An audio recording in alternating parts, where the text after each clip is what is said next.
Okay, piecewise functions tayo. Ito yung mga f of x natin, ito yung mga equations or functions natin, ito yung mga conditions natin, ito yung mga sasagutan natin, at ito yung mga steps. So, simulan natin sa -4. Sa step natin, sabi, tignan ng x kung pasok sa condition. Yung mga x natin, yan yung mga nasa loob ng f at parenthesis. Ayan, ito mga to.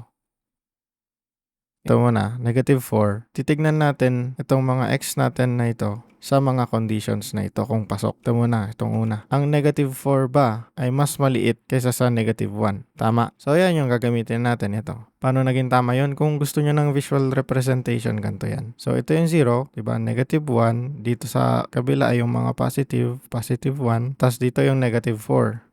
Ang mga nasa left, mas maliit. Yung mga nasa right, mas malaki. Ito yung -1 natin. Di ba? Dito natin yan nakuha. Ito, -1. Ang x mo daw ba, yung -4 mo daw ba, ay mas maliit sa -1. Di ba? Nasa left siya. So, mas maliit siya. Ito yung mas malaki. Yan. Kaya tama yung condition na yan. Next, ang gagawin natin ay substitute x sa equation na pasok sa condition. Sulat natin f of -4.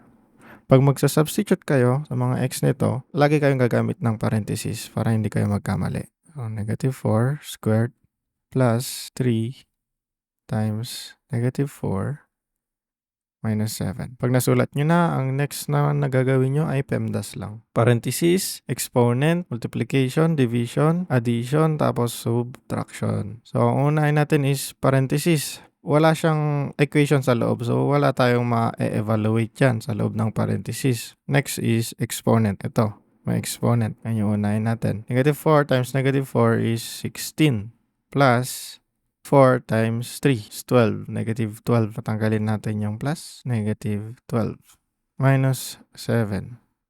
So, 16 minus 12 is 4 minus 7 is -3. Ito yung sagot natin. -3. Okay, next naman yung f of 0. Ang 0 ba ay less than -1?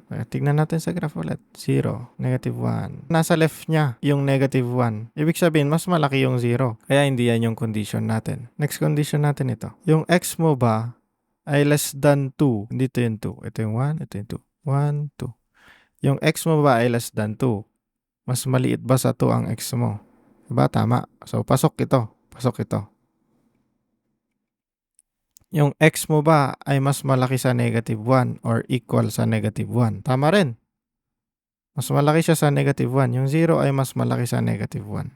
Kaya yan yung gagamitin natin. Yung pangalawang condition or itong equation na ito. O, substitute natin f of 0 is equal to 5 multiplied by 0 plus 6. 5 times 0 is 0 plus 6 is equal to 6. Yan yung sagot natin.